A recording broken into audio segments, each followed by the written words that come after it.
Imagine this. You're holding a crisp $100 bill in your hand.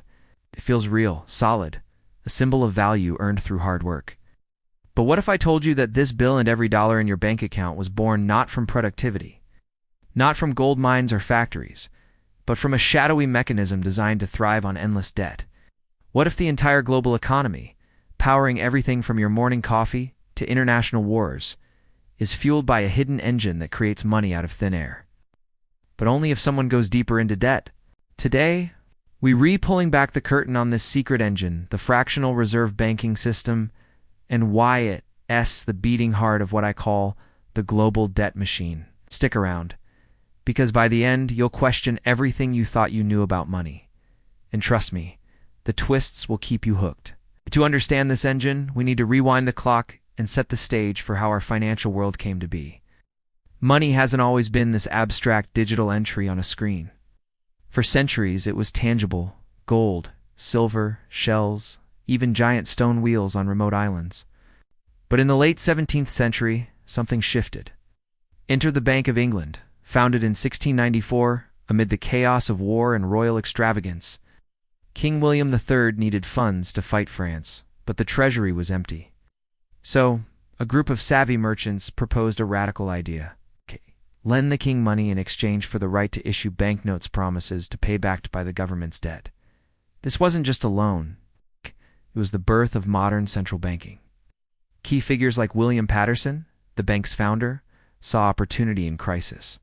They teased a system where banks could lend more than they held in reserves, creating wealth from promises. But here's the tease. This innovation planted the seeds for booms, busts, and a debt spiral that would ensnare the world. What started as a wartime fix evolved into a global powerhouse, with twists involving secret meetings, powerful families like the Rothschilds, and decisions that shaped empires. As we dive deeper, you'll see how this engine wasn't invented by accident. It was engineered to grow, but at what cost? Let's trace the story chronologically, starting with the origins. The fractional reserve system traces its roots to medieval goldsmiths in Europe. These craftsmen stored gold for wealthy clients and issued receipts, early banknotes, for safekeeping. But they noticed something intriguing. Not everyone withdrew their gold at once. On average, only about 10% of deposits were claimed daily, so why not lend out the rest? If a goldsmith held 100 gold coins, he could issue loans for 900 more, charging interest on money that didn't fully exist. This was the cause. Idle gold became productive credit. The effect: economies expanded. Trade flourished in places like Renaissance Italy and Amsterdam's bustling ports. By the 18th century, this practice formalized in banks across Europe. In America, the first Bank of the United States, chartered in 1791 by Alexander Hamilton, adopted similar rules.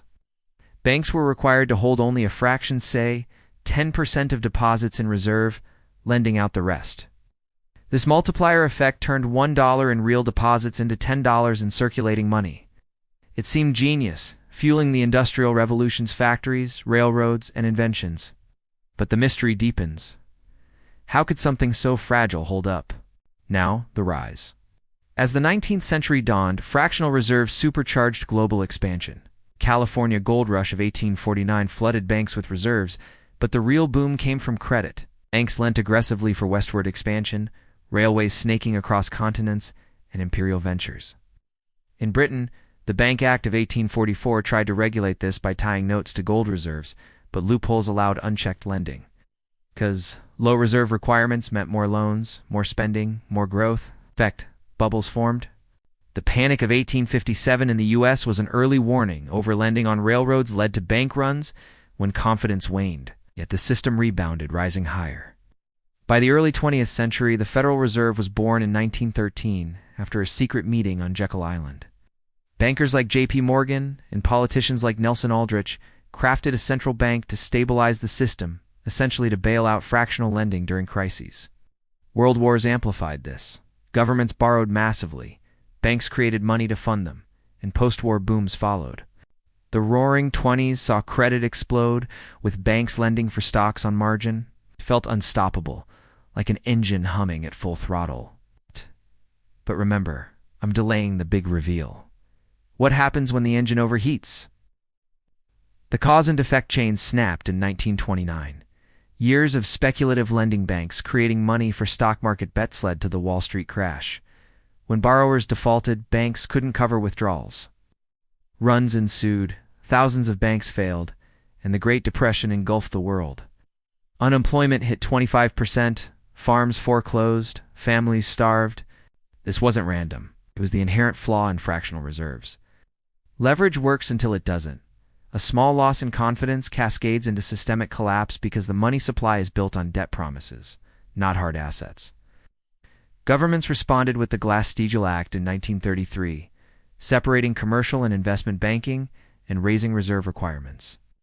But the engine adapted. Post-World War II, the Bretton Woods system in 1944 pegged currencies to the US dollar, backed by gold. Yet, even here, fractional lending persisted domestically. The breaking point resurfaced in the 1970s when Nixon ended the gold standard in 1971.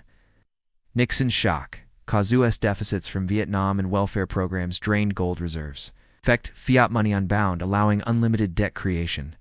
Banks lent freely, inflating asset bubbles.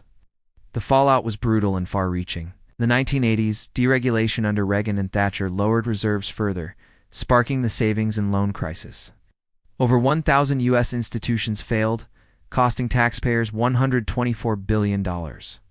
Globally, debt soared. Latin America's 1982 debt crisis saw countries like Mexico default, triggering IMF bailouts that imposed austerity, caused cheap credit from fractional lending, flooded emerging markets.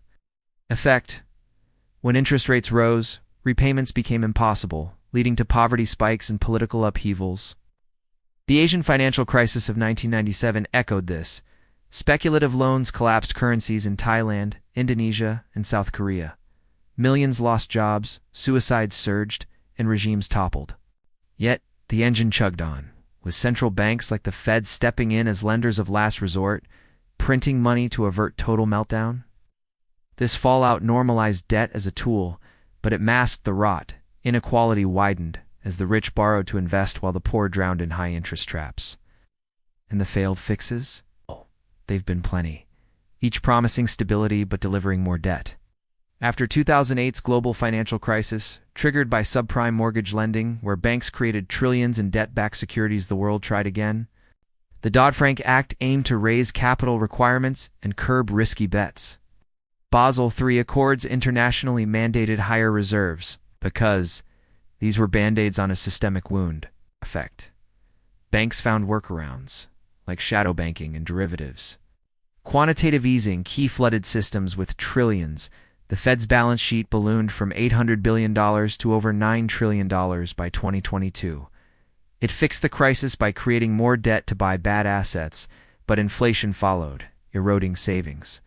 During COVID-19, stimulus checks and loans again.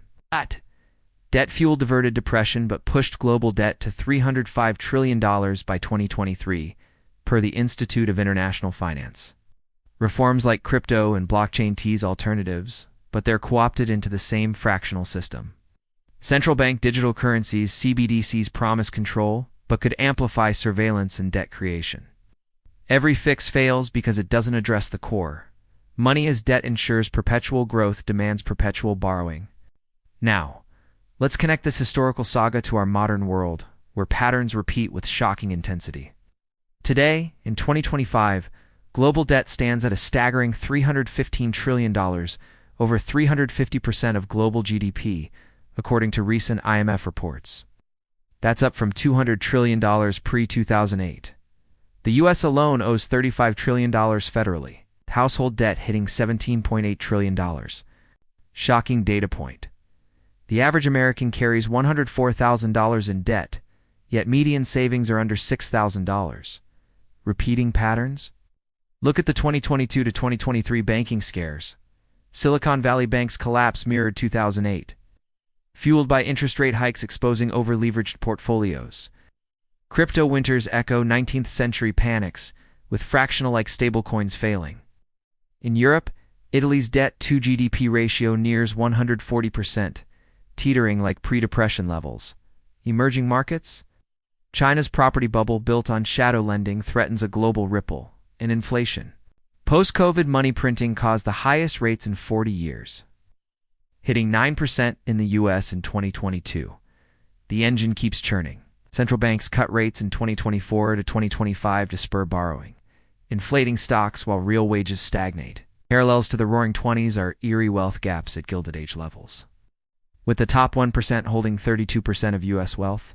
If history rhymes, are we heading for another breaking point? Ow! So, what are the 3 clear takeaways from this deep dive? First, understand that your money is dead. Every dollar in circulation originates from a loan, meaning the system requires constant borrowing to avoid deflationary collapse. Second, fractional reserves amplify growth but guarantee crises. Booms are credit illusions, busts the harsh reality. Third, personal empowerment comes from knowledge diversify beyond fiat, like into assets or skills, to weather the machine's inevitable hiccups. But here's the warning. If we do want to rethink this engine, perhaps through sound money reforms or decentralized alternatives, the global debt machine could grind to a halt in ways that make 2008 look mild. With AI accelerating economies and climate crises demanding trillions in funding, will we break the cycle or repeat it endlessly? That's the open-ended thought. Is true financial freedom possible in a debt-bound world? If this video opened your eyes, hit that like button, subscribe for more uncovers on hidden systems, and drop a comment. What's your biggest fear about global debt? Share this with someone who needs to know knowledge is the first step to change. Thanks for watching. We'll see you in the next one.